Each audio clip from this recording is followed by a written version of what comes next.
رمضان میں وقت ہو چکا ہے اس سیگمنٹ کا جس کا آپ لوگوں کو شدت سے انتظار رہتا ہے، یعنی کہ پیارا وظیفہ۔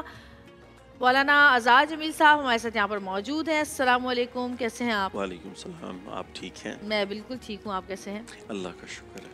آج ہم نے انسانیت پہ بات کی، اور انسانیت کے اگر اوپر بات آتی ہے تو وہی کہتے ہیں کہ ایک انسان کی جان پوری امت، پوری انسانیت کی جان بچانا ہے۔ اور انسانوں میں اگر صرف ہم جان بچانے اور جان سے مارنے کی بات اگر ہٹا لیں تو بہت سارے انسان ایسے ہیں جو کہ اپنے اعمال سے، اپنی باتوں سے، اپنے طنز سے، اپنے تانوں سے بھی لوگوں کا دل توڑتے ہیں، چیر دیتے ہیں، اور یہ اس سے بھی زیادہ تکلیف دہ امر ہوتا ہے کہ آپ کسی کو تھپڑ مار دیں، اس سے اتنی تکلیف نہیں ہوتی، لیکن آپ جب اپنے الفاظ سے لوگوں کا دل توڑتے ہیں اس سے زیادہ تکلیف ہوتی ہے۔ کیا کہتے ہیں آپ، انسانیت کہاں جا رہی ہے؟ ہماری دنیا سے غائب ہوتی جا رہی ہے؟ کیونکہ صبح ہم نے باقی چیزوں پہ بات کی، تو اس چیز پہ میں بات کرنا چاہ رہی ہوں کہ روزمرہ کے جو ہمارے واقعات، حالات اور زندگی میں جو ہم بالکل انسانیت سے دور ہوتے جا رہے ہیں، کیا وجوہات ہیں؟ بسم اللہ الرحمن الرحیم، نحمدہ ونصلی وسلم علی رسولہ الکریم۔ انسانیت اور انسان کا جو نظم و ضبط ہے اس کو سمجھنا اس لحاظ سے اتنا ہی اہم ہے جتنا کہ ایک انسان سمجھتا ہے کہ میں ایک مرد ہوں یا میں ایک عورت ہوں۔ اس لحاظ سے یہ سمجھنا ضروری ہے کہ انسان ہر گھر میں پیدا ہوتا ہے، انسانیت کہیں کہیں پیدا ہوتی ہے۔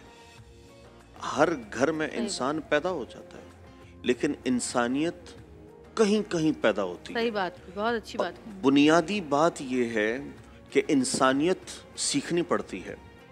انسان فطرت اگر اسلامی پہ پیدا ہوتا ہے تو اس کو تو اسلام سیکھنا پڑے گا۔ تو فطرت ہے، وہ فطری طور پر وہ انسان ہے، اس کے ہاتھ، اس کے آنکھ، کان، پیر سلامت ہیں۔ اب اس کا استعمال کیسے ہوگا، اس کو انسانیت کہتے ہیں۔ آپ کے آنکھوں کا دیکھنا، آپ کے کان کا سننا، آپ کی دلوں کی روانی، خون میں آپ کے رگوں کا خون دوڑتا ہوا، دماغوں کی سوچیں، پھر آپ اچھے اور برے وقت میں کیسا ہوتے ہیں، اس چیز کو سمجھنا ضروری ہے کہ انسانیت کی معراج کیا ہے۔ آپ صلی اللہ علیہ وسلم نے حجۃ الوداع میں سرعام یہ چیز واضح طور پر بتائی کہ اب کسی عرب کا عجم پہ کوئی فوقیت نہیں ہے، کسی چھوٹے کا بڑے پہ فوقیت نہیں ہے۔ پہلے تو ایسے ہی ہوتا تھا نا کہ کوئی کسی بڑے کاسٹ سے ہو، کسی بڑے خاندان سے ہو، کسی بڑی قوم سے ہو، یا جس کے پاس بہت طاقت ہو، یا جس کے پاس بہت زیادہ پیسہ ہو، یا جس کے بہت اثر وسوخ ہیں۔ تو آپ صلی اللہ علیہ وسلم نے فرمایا کہ پچھلی قومیں جو تم سے تھیں وہ ہلاک اس لیے ہوئی کہ وہ صرف مظلوم کا فیصلہ کرتے تھی، بالکل صحیح کہا، ظالم کا، طاقتور کا، زور آور کا فیصلہ نہیں کرتی تھی۔ تو انسانیت کی معراج ہی یہی ہے۔ آپ نے فرمایا کہ انسانوں میں بنیادی فرق کس چیز کا ہے؟ تو قرآن کہتا ہے نا، ان اکرمکم عند اللہ اتقاکم، وہ جو اللہ کے نزدیک برگزیدہ ہے، جو اللہ کے نزدیک نیک ہے، وہ ممتاز ہوگا۔ باقی انسانیت میں سب کو اکول برابر کر دیا کہ سب عوام الناس ہیں، کسی کو کسی پر فضیلت حاصل نہیں ہے۔ پہلے ہوتا تھا بلیک جو فارم لوگ ہوتے ہیں انہیں کم سمجھا جاتا تھا، وائٹ فارم لوگوں کو اچھا سمجھا جاتا تھا۔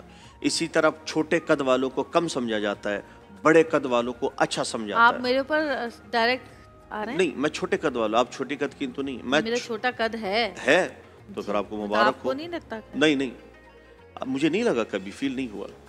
میں اس وقت انسانیت کی بات کر رہا ہوں، آپ اپنی طرف بات کیوں لا رہی ہیں؟ اچھا، آپ کہہ رہے نہیں، آپ نے کیا کہا چھوٹے قد والوں کو کیا سمجھا جاتا تھا؟ چھوٹے قد والوں کو کم سمجھا جاتا ہے، پست، اور بڑے قد والوں کو بڑا قداور سمجھا جاتا ہے۔ چھوٹے قد والے ہوتے ہیں وہ آدھے زمین کے اندر ہوتے ہیں، آدھے زمین کے اوپر ہوتے ہیں، میں نے تو یہ بھی سنا ہے۔ اب اس مثال کے کیا کہیں گے آپ؟ دیکھیں، خیر آپ کا بھی کوئی اتنا لمبا چوڑا قد نہیں ہے۔ میں اپنی دیکھیں جو ہوتا ہے نا قد کاٹ، تو قد کاٹ جو ہے وہ کردار سے ریلیٹڈ ہے۔ کچھ لوگ بڑے قداور ہوتے ہیں، لیکن جینز ہوتی ہے آپ کی، میں اسی جینز کی ہی بات کر رہا ہوں۔ قد کاٹ بڑا ہوتا ہے لیکن وہ جو آپ سمجھتے ہیں کہ یار یہ اتنا ہی اندر بھی ویسے ہی پاورفل ہوگا، وہ ایسا نہیں ہوتا۔ جو وہ ہے نا کہ یہ دلیل نہیں ہے کہ ایک آدمی خوبصورت ہے اور ٹھیک ہی ہوگا, اس کا دل بھی خوبصورت ہونا ہے. ایک آدمی خوبصورت ہے یہ دلیل نہیں ہے کہ یہ اچھا ہی ہو, لیکن اچھا آدمی ہوتا ہی خوبصورت ہے. صحیح. کالر ہمارے ساتھ موجود ہے, بات کریں. ہیلو السلام علیکم. جی ہیلو السلام علیکم. وعلیکم السلام. جی جی آپ جویریہ بات کر رہی ہیں؟ جی میں جویریہ بات کر رہی ہوں. جی السلام علیکم, کیسی ہیں جویریہ آپ؟ وعلیکم السلام, میں بالکل ٹھیک ہوں. کون بات کر رہی ہیں, کہاں سے بات کر رہی ہیں؟ جی میں سکھر سے سائرہ بات کر رہی ہوں. سائرہ, مولانا صاحب کی تعریف کرنی ہے, وہ بہت اچھی باتیں اور وظیفے بتاتے ہیں. دوسرا میرا نے یہ پوچھنا تھا, دو چھوٹی سی باتیں, کہ نا میرا سر اور آنکھ نا بھاری سی رہتی ہیں, جیسے کوئی بھار سا پڑا ہوا ہے آنکھوں پہ, آتے ہیں سر میں اور آنکھوں پہ جیسے بھار سا ہے, سستی کی کیفیت میں رہتی ہے. سمجھ میں نہیں آتا کہ کیا مطلب ہے, کیا وجہ ہے. اچھا ٹھیک ہے, پوچھتے ہیں. ان کی آنکھیں بھاری رہتی ہیں, سستی سی کیفیت رہتی ہے اور سر بھاری رہتا ہے. ان کو وجوہات سمجھ میں نہیں آ رہی ہیں, اور میرے ساتھ بھی یہ کبھی کبھی ہو جاتا ہے آپ کی سیگمنٹ میں. دیکھیں جویریہ, آپ اپنی طرف بات نہ لے کے جایا کریں. میں ان میرے کو ساتھ جواب ہوتا ہے دوں, جب آپ کا سیگمنٹ شروع ہوتا ہے میری آنکھیں بھاری ہونا شروع ہو جاتی ہیں, مجھے جمائی آنی شروع ہو جاتی ہے, نیند آنی شروع ہو جاتی ہے, یا آپ کو جواب دوں. میں دو کے درمیان پھنس جاتا ہوں. اب میں ان کو کر کے نا ان کو جواب دے دیں, ان کو جواب دے دیتا ہوں. دیکھیں, جن کا آنکھوں کی وجہ سے سر بھاری رہتا ہے, نہیں آنکھوں کی وجہ سے نہیں, آنکھیں اور سر دونوں بھاری رہتے ہیں. جن کا آنکھیں اور سر, اب ٹھیک ہے, جن کا آنکھیں اور سر دونوں بھاری رہتے ہیں تو وہ پہلے تو اپنا چیک اپ کروا لیں. وہ ہے نا کہ دھول میرے چہرے پہ تھی, میں ساری عمر آئینے کو صاف کرتا رہا. ہاں ہاں ہاں, کیا بات کر دی آج آپ نے. میں نے تو ہر دفعہ اچھی بات کی ہے, آپ سنیں تو صحیح. اچھا, تو بات دراصل یہ ہے کہ آپ اپنے نظر کا چیک اپ ضرور کروا لیں. صحیح, آپ چیک اپ کروا لیں, اس سے آنکھوں کا درد اور جو آپ کا سر کا درد ہے, ہو سکتا ہے کچھ نمبر آگے پیچھے ہو گئے, وہ ختم ہو جائیں. وظیفہ اگر آپ پوچھنا چاہ رہی ہیں تو اللہ نور السماوات والارض روزانہ آپ نے 313 دفعہ پڑھ کے اپنے آنکھوں پہ نا لگا لینا ہے. تو انشاءاللہ اللہ نے چاہا تو بہت جلد آپ کو یہ جو بیماری ہے آنکھوں سے متعلق ختم ہو جائے گی. کالر ہمارے ساتھ موجود ہیں. ہیلو السلام علیکم.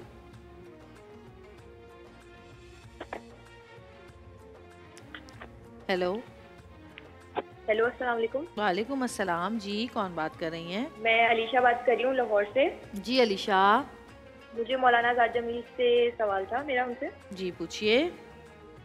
اچھا مولانا صاحب, مجھے ایک مسئلہ آپ سے ڈسکس کرنا تھا کہ میں بہت ٹائم سے کھانا بناتے ہوئے آ رہی ہوں. میں بہت اچھا کھانا بناتی ہوں. میں اپنی امی کی ریسیپیز میں نے بہت ٹرائی کری ہیں. میں نے اپنے ابو کی ریسیپیز جو مجھے وہ بولتے ہیں میں سب کھانا بناتی ہوں. میرے کزن, میرے چاچا, میرے ماموں سب. اور جب بھی میں کھانا بنا رہی ہوں نہ کوئی گڑبڑ ہو رہی ہے, کھانا جل جاتا ہے, اس میں سے اسمیل آ رہی ہے, کبھی کوئی چیز خراب ہو رہی ہے, گڑبڑ ہی ہوئے جا رہی ہے. اور میری امی, میں اتنا پکاتی ہوں کہ میرے لیے اب کچن لاک ہو گیا, میرا جانا ہی وہاں پہ منع ہو گیا. لیکن ایک دفعہ نا میں نے چھپکلی مار دی تھی. تو کچھ لوگ کہتے ہیں کہ جب آپ چھپکلی مارتے ہیں تو آپ کے کھانے سے جو ہے وہ لذت ختم ہو جاتی ہے. تو مجھے یہ بتائیں کہ کیا یہ بات سچ ہے یا غلط ہے؟ دیکھیں, ویسے کہتے ہیں مت ہے کہ اگر آپ نے چھپکلی ماری ہے تو آپ کے ٹیسٹ ختم ہو جاتا ہے ہاتھ سے. لوگ کہتے ہیں بھائی. کیا کہتے ہیں؟ کہ چھپکلی جو مارتے ہیں نا تو اس کا ہاتھ کا ٹیسٹ ختم ہو جاتا ہے کھانا جب وہ بناتے ہیں تو ذائقہ نہیں آتا کھانے میں. میرا اچھا, ہماری جو پروڈیوسر ہے پہلی بات یہ ہے کہ انہوں نے بھی چھپکلی ماری تھی لیکن ان کا اچھا ہو گیا ڈبل. یہ سب مت ہے نا. خواتین کا اور چھپکلی مارنا تو پہلی دفعہ سن رہا ہوں. کیوں بھائی, خواتین کہاں چھپکلی مارتی؟ کیوں نہیں مارتی؟ میں نے کتنی چھپکلیاں ماری ہیں. آپ نے ماری ہوں گی, پوچھے تو صحیح. لوگ تو ان کو دور سے ڈر کے کچن چھوڑ دیتے ہیں. نہیں بھائی, چھپکلیاں میں نے بہت ماری ہیں, اور چھپکلیاں ماری ہیں, اور اکثر چھپکلیوں کی وہ دم رہ جاتی ہلتی جلتی, اس کو بھی مارا ہے میں نے, تو دم کو بھی. آپ کو داد دینا ہے, اتنا بڑا جگر کے چھپکلی کو لوگ دیکھ کے. عموماً گھروں کی خواتین کو دیکھا ہے, خواتین چوہے, چھپکلی, چھچوندر, لال بیگ, جتنی گھر میں حشرات الارض آتے ہیں سب مارتی ہیں وہ. اب آفس سے تھوڑی بلائیں گی میاں کو فون کر کے آ جاؤ بھائی چھپکلی مارنی ہے, لال بیگ مارنا ہے, خود ہی مارتی ہیں. چلیں آپ بتائیے کھانے میں ذائقہ کیسے آئے گا؟ پہلی دفعہ میں نے سنا ہے کہ آپ جو باتیں کرتے ہیں وہ بھی ہم پہلی دفعہ ہی سنتے ہیں. اچھا سنیں کہ جو چیز ایسی ہے, اصل میں بات یہ ہوتی ہے نا کہ آپ نے سامنے والے کو کیا کہنا ہے, سامنے والے کو کیا بتانا ہے, سامنے والا پوچھ کیا رہا ہے. کبھی کبھار کچھ چیزوں کا علاج جو ہوتا ہے نا وہ کسی دوا سے نہیں ہوتا، وہ کچھ الفاظ ہی ہوتے ہیں جو آپ کے لیے دوا کا کام کرتے ہیں۔ تو بات دراصل یہ ہے کہ یہ کانسیپٹ بالکل بھی نہیں ہے کہ آپ نے یہ جو ابھی بات کی ہے کہ آپ نے ان کو مارا اور پھر وہ چھپکلی کا نام لے دینا، ان کو مارا مطلب چھپکلی کو مارا۔ میں نام نہیں لینا چاہ رہا تھا لیکن اب آپ کہہ رہی ہیں چھپکلی لینے میں کیا حرج؟ تو دیکھیں وہ اصل میں بات یہ ہے کہ لوگ ہم سے کہتے ہیں کہ جب آپ لوگوں سے سوال کیا جاتا ہے تو آپ ایسے سوالات کا جواب نہ دیا کریں، لیکن اب لائف جب ایسا سوال ہوتا ہے اور ہم جواب نہ دیں تو پھر یہ میرے خیال میں مناسب بھی نہیں ہے، تاکہ لوگوں کا جو ایک ذہن بنا ہوا ہے نا وہ اس چیز سے ہٹ جائے۔ تو اس پہ کچھ نہیں ہوتا کہ اگر آپ چھپکلی کو ماریں اور پھر آپ کھانا بنائیں، یا پھر آپ کئی دفعہ سنا ہے کہ آپ نے نہانا ہوگا اور کئی لوگوں نے کہا نہیں آپ نے یہ کرنا ہوگا، پھر یہ کرنا ہوگا، پھر اس سے یہ سب من گھڑت باتیں ہیں، اس سے کچھ نہیں ہوتا۔ اور انشاءاللہ آپ یہ دھیان اس طرف نہ رکھیں۔ کوئی بھی موذی جانور ہے یا کوئی بھی ایسا جانور، دیکھیں کوئی بھی ایسا جانور جو آپ کو نقصان پہنچاتا ہے یا آپ کی کھانے پینے کی چیز کو، تو اسے ہٹانا یا وہ موذی ہے تو اسے مارنا پھر وہ ضروری ہوتا ہے۔ تو لہٰذا اس کی کوئی ایسی بات نہیں ہے کہ آپ کھانا بنائیں گی تو اس میں ذائقہ نہیں آئے گا چونکہ آپ نے چھپکلی ماری ہے، تو یہ ذہن اور تاثر اپنے آپ سے ہٹا دیں، اسی طرف توجہ نہ دیں، کھانے کی طرف توجہ دیں۔ وظیفے کی وظیفہ یہ ہے کہ یہ ڈر اور خوف کا وظیفہ ہے؟ نہیں کھانے میں ذائقے کا وظیفہ، آپ چھپکلی بیٹھ کے اچھا کھانے کی ذائقے میں بڑی انہوں نے بات کی کہ کھانے میں ذائقہ کیسے آئے گا، برکت بھی آ جائے، ایسا بتا دیں کھانے برکت کا میں بھی۔ جب آپ وضو کے ساتھ رہیں گی اور کھانا بنائیں گی وضو کے ساتھ اور درود شریف کا اہتمام کریں گی تو اللہ رب العزت نے چاہا آپ کے کھانے میں بھرپور ذائقہ ہوگا انشاءاللہ، اور برکت بھی ہوگی۔ برکت بھی ہوگی۔ صحیح۔ اچھا ایک سوال ہے، سوال پوچھا ہے کہ یہ جو شکرانے کے نوافل ہوتے ہیں ان کی کتنی اہمیت ہے، اور نوافل میں سب سے زیادہ ثواب کون سے نوافل پڑھنے سے ملتا ہے؟ دیکھیں نوافل کے مختلف اقسام ہیں، جیسے کہ اشراق کی ہے، چاشت کی ہے، اوابین کی ہے، اور جو عصر کی غیر موقدہ ہیں وہ تو جب وہ تو سنت میں آتی ہیں جو عصر کی غیر موقدہ ہیں، اور جو باقی نمازیں ہیں وہ نوافل میں آتے ہیں۔ اور اس کے ساتھ ہی یہ ذہن میں اس چیز کو لانا بہت ضروری ہوتا ہے کہ آپ نے انہی نمازوں کا بھی اہتمام رکھنا ہے، چونکہ ہمارے ہاں صرف فرض نماز کی بات ہوتی ہے، باقی جو نمازیں ہیں جو اللہ کے نبی صلی اللہ علیہ وسلم نے مختلف اوقات میں پڑھی ہے وہ نمازیں ہم نہیں پڑھتے۔ تو شکرانے کی نماز سے مراد یہ ہے کہ کوئی بھی خوشی کی خبر آ گئی، کوئی بھی آپ کو اچھی خبر مل گئی تو آپ نے 2 رکعت صلاۃ الشکرانے کے آپ نے ادا کر لیے اللہ کے حضور۔ تو شکرانے سے تو یعنی کوئی ایسی بات ہے نہیں کہ کوئی خاص اس میں آپ نے کوئی آیت پڑھنی ہے یا کوئی خاص آپ نے اس میں سے قیام کرنا ہے، نہیں، بس 2 رکعت نماز ہے، آپ نے شکرانے کی نیت سے پڑھ کے نفلی ہیں اور پھر دعا کریں، اللہ پاک خیر کر دے گا۔ اچھا ایک ہمارا واٹس ایپ کا جو سوال آیا وہ یہ کہ کیا کوئی ایسا وظیفہ ہے جسے پڑھ کے انسان مستجاب الدعوات بنتا ہو؟ جی مریم عزیز اسلام آباد۔ بہت اچھا سوال کیا گیا ہے کہ مستجاب الدعوات بننے کا کوئی اس کا وظیفہ، مطلب بھی بتا دیں۔ اس کا مطلب یہ ہے کہ آپ کی ہر دعا وہ قبول ہو، جب بھی آپ ہاتھ اٹھائیں اور وہ دعا آپ کے حق میں یا جس کے بھی حق میں آپ کر رہے ہوں تو وہ قبول ہو جائے، تو اس شخص کو کہتے ہیں مستجاب الدعوات، جس کی دعا رد نہ ہوتی ہو، قبول ہو جاتی ہو، اس کو مستجاب الدعوات کہتے ہیں۔ تو کچھ لوگ ایسے ہیں جو مستجاب الدعوات ہوتے ہیں۔ تو بات دراصل یہ ہے بننا کیسے ہے، بہت ہی آسان ہے، اور حدیث شریف میں آتا ہے کہ جو روزانہ 27 دفعہ یہ وظیفہ کر لے، اللہم اغفر لی وللمؤمنین والمؤمنات والمسلمین والمسلمات، جو روزانہ 27 دفعہ یہ وظیفہ کر لے گا، اللہ رب العزت اس شخص کو مستجاب الدعوات لوگوں میں شامل کر دیں گے جو دعا کریں گے اور انشاءاللہ قبول ہوگی۔ صحیح۔ اچھا ہارٹ اٹیک اور دل کی بیماریوں سے محفوظ رہنے کا وظیفہ بتائیں۔ کسی کو بھی ہارٹ سے متعلق، دل سے متعلق جو بھی قلبی امراض ہیں، اگر کوئی اس میں مبتلا ہے تو ایک مجرب وظیفہ ہے، آپ اس کا معمول بنا لیں. اگر اللہ نے چاہا جتنی بھی تکلیف ہوگی دل سے متعلق وہ ختم ہو جائے گی. جو بھی کسی کو مسئلہ عرضہ لاحق ہے، الملک القدوس السلام، الملک القدوس السلام آپ نے روزانہ 313 دفعہ پڑھ کے اور اپنے سینے پہ دم کرنا ہے. اللہ نے چاہا دل سے متعلق جتنی بھی امراض و بیماریاں ہیں سب ختم ہو جائیں گی. اور جن کو دل کی بیماری ہو، مطلب وہ دوسری والی دل نہیں، اس کی وہ الگ پھر وظیفہ ہے. نہیں، ان لوگوں کو بتائیں. پتہ ہے ہماری نوجوان نسل بڑے اس مسئلے میں پھنسی ہوئی ہے، عشق محبت کے چکروں میں، پڑھائیوں میں دل نہیں لگ رہے، کاموں میں دل نہیں لگ رہے، پوری پوری رات پیکج لے کے فونوں پہ باتیں چل رہی ہیں، اور یہ بہت ٹائم ضائع ہوتا ہے ان چیزوں میں. تو ایسی چیزوں سے محفوظ رہنے کے لیے بھی بتائیں نا کچھ آپ. دیکھیں، یا مقلب القلوب ثبت قلبی علی دینک، اگر آپ کا کہیں ادھر ادھر دھیان بھٹک رہا ہے اور آپ کا دل ادھر ادھر لگ رہا ہے تو پھر آپ نے نا یہ وظیفہ کرنا ہے. انشاءاللہ آپ کا دل جہاں بھی ایک ایسی جگہ ہے جہاں دل نہیں ہونا چاہیے، دل واحد ایسی چیز ہے جو اللہ کا عرش ہے، اس کو آپ نے پاک رکھنا ہے، صاف رکھنا ہے. ہاں، کینے سے بھی پاک رکھنا ہے، بغض سے بھی پاک رکھنا ہے، حسد سے بھی پاک رکھنا ہے، اور اس میں کسی قسم کا میل کچیل آپ کے دل میں نہ آئے. بہترین مومن، بہترین انسان وہ دل سے بنتا ہے. دل والا وہی شخص ہوتا ہے جس کے دل میں کسی کے لیے کھوٹ نہ ہو.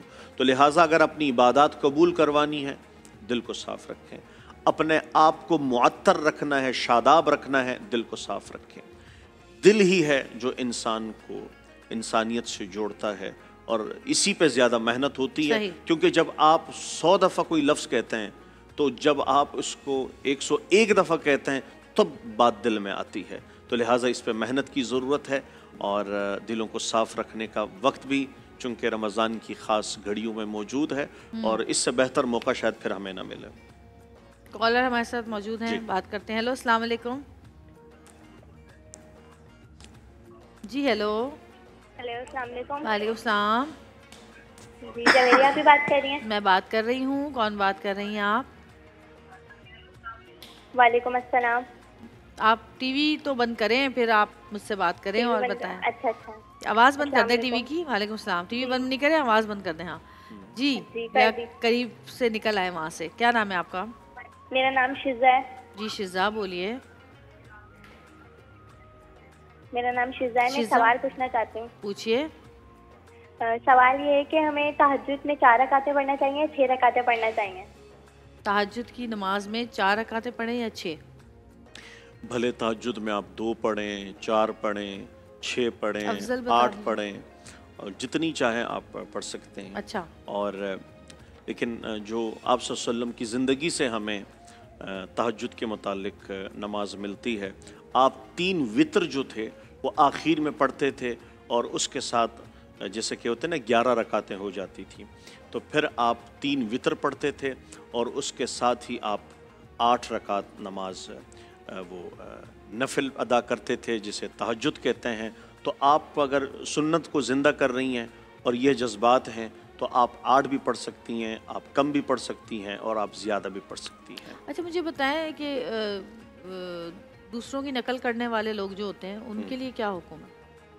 دیکھیں، نقل کے لیے بھی عقل کی ضرورت ہوتی ہے. ہر شخص نقل نہیں کر سکتا، ہر شخص نقل نہیں کر سکتا. ہاں، نہ ہر شخص ڈرائنگ بنا سکتا ہے کسی کی، نہ ہر شخص اچھی طرح لکھ سکتا ہے، نہ کوئی ہر شخص وہ کسی کی نقل کر کے اچھا کھانا بنا سکتا ہے، نہ کوئی کسی کی طرح کوئی بات کر سکتا ہے. تو بہت ساری چیزیں ایسی ہوتی ہیں کہ انہیں بہت سمجھنا پڑتا ہے. کیسا ہے؟ میں نے کبھی سنا نہیں ہے کہ کسی کی نقل کرنا کیسا ہے. کہتے ہیں کہ جی اچھوں کی نقل بھی اچھی ہوتی ہے، اور اس کے حوالے سے تو ایک حدیث مبارکہ میں بھی آتا ہے کہ آپ کو اگر رونا نہ آ رہا ہو رب کی بارگاہ میں تو رونے والوں جیسا منہ بنا لو. نہیں، میں تو لوگوں کی بات کر رہی ہوں کہ جو لوگوں کی نقل کرتے ہیں، نقل اتارتے ہیں، کوشش کرتے ہیں کہ ان کے جیسے بن جائے، لیکن ہو نہیں پاتا بیچاروں سے. نہیں، آپ یہاں پہ میمیکری کی بات کر رہی ہیں یا کوئی بھی کسی بھی قسم کی نقل؟ میں نے کچھ پہن لیا تو سامنے والے نے، میں نے کچھ کہہ دیا تو سامنے والے نے کہہ دیا، انہوں نے کوئی وظیفہ بتا دیا تو اس وظیفے کی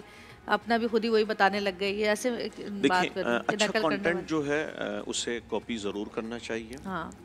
اور لیکن یہ ہے کہ کچھ اپنے سے بھی ہو نا. اب سارے اب آپ نے جیسے کہا کہ آپ جو بتاتے ہیں اکثر وہ بات نہیں, تو ایک نیا کنٹینٹ دیکھیں ہر شخص کے پاس نہیں ہوتا, اور وہ پھر جب شوق میں آ جاتے ہیں کہ یار یہ بات تو مجھے کہنی چاہیے تھی, یہ کریڈٹ تو مجھے ملنا چاہیے تھا, یہ پروگرام تو مجھے کرنا چاہیے تھا, یہ ہوسٹ تو میں بھلے ہوتا, یہ گیسٹ تو بھلے میں ہوتا. تو یہاں جو سوشل میڈیا کی جنگ ہوتی ہے نا جویریہ, یہ آپ کو پتہ ہے اس کا ہار اور جیت کا کوئی تمغہ امتیاز نہیں ہے.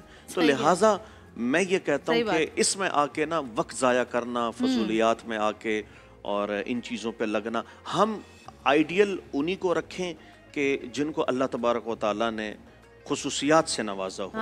اور اگر ایسا ہوا تو پھر دیکھیں نقل سے, دیکھیں میں آپ کو ایک بات بتاؤں, آپ صلی اللہ علیہ وسلم نے فرمایا من تشبہ بقوم فہو منہم, جو جس کی مشابہت کرے گا کل قیامت اسی کے ساتھ اٹھایا جائے گا. تو یاد رہے ہم جس کی, اگر دیکھیں یہ داڑھی یہ اللہ کے نبی کی سنت ہے, یہ پگڑی یہ اللہ کے نبی کی سنت ہے, تو جو اللہ کے نبی صلی اللہ علیہ وسلم کی سنتیں ہیں انہی پہ اگر کوئی چلتا ہے, ہماری یہ ایک خواہش ہے چھوٹی, یہ ایک ادنی سی طلب ہے کہ اگر ہمیں ان کے قدموں میں اٹھا لیا جائے, ہمیں بھی ان کے غلاموں کی فہرست میں گن.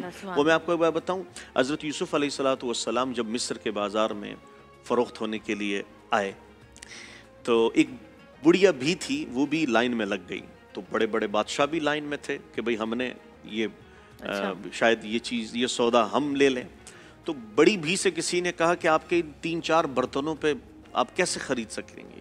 تو وہ کہنے لگی مجھے پتا ہے میں نہیں خرید سکتی, لیکن کل قیامت تک یوسف علیہ السلام کے خریداروں میں میرا نام تو رہے گا. کیا بات. تو کبھی کبھار اپنا نام درج کروانا یہ کافی ہوتا ہے. تو نام کام جو ہے نا وہ نام کا محتاج ہوتا ہے, باقی قبول کرنا اللہ کی مرضی. باقی اللہ جی احمد بھائی. یا نبی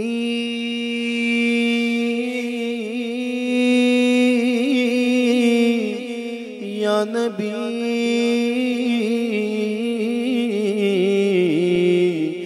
یا نبی نظر کرم فرمانا, اے حسنین کے نانا, اے حسنین کے نانا, اے حسنین کے نانا, اے حسنین کے نانا. زہرا پاک کے صدقے ہم کو طیبہ میں بلانا, اے حسنین کے نانا, اے حسنین کے نانا, اے حسنین کے نانا, اے حسنین کے نانا. بے سایہ ہے لیکن دو جگ پر ہے آپ کا سایہ, بے سایہ ہے لیکن دو جگ پر ہے آپ کا سایہ. عرش مولا بنا محلہ دید کو رب نے بلایا, عرش مولا بنا محلہ دید کو رب نے بلایا. حشر تلک نہ ہوگا کسی کا, حشر تلک نہ ہوگا کسی کا ایسا نہ جانا, اے حسنین کے نانا, اے حسنین کے نانا, اے حسنین کے نانا, اے حسنین کے نانا. یا نبی نظر کرم فرمانا, اے حسنین کے نانا, اے حسنین کے نانا. آپ کے در کا ہوں میں بھکاری, آپ ہیں میرے آقا, سارے رشتوں ناتوں سے ہے پیارا آپ کا ناتا. آپ کے در کا میں ہوں بھکاری, آپ ہیں میرے داتا, سارے رشتے ناتوں سے ہے پیارا آپ کا ناتا. آپ تو ہیں آتا ہے جن کو, آپ تو ہے آتا ہے جن کو سب کی لاج نبھانا، اے حسنین کے نانا، اے حسنین کے نانا، اے حسنین کے نانا، اے حسنین کے نانا۔ سج گئی ہے میلاد کی محفل، کیا ہے خوب نظارہ، کیف و مستی میں ڈوبا ہے دیکھو عالم سارا، کیف و مستی میں ڈوبا ہے دیکھو عالم سارا۔ ڈھونڈ رہی ہے آپ کی رحمت، ڈھونڈ رہی ہے آپ کی رحمت، بخشش کا بہانہ، اے حسنین کے نانا، اے حسنین کے نانا، اے حسنین کے نانا، اے حسنین کے نانا۔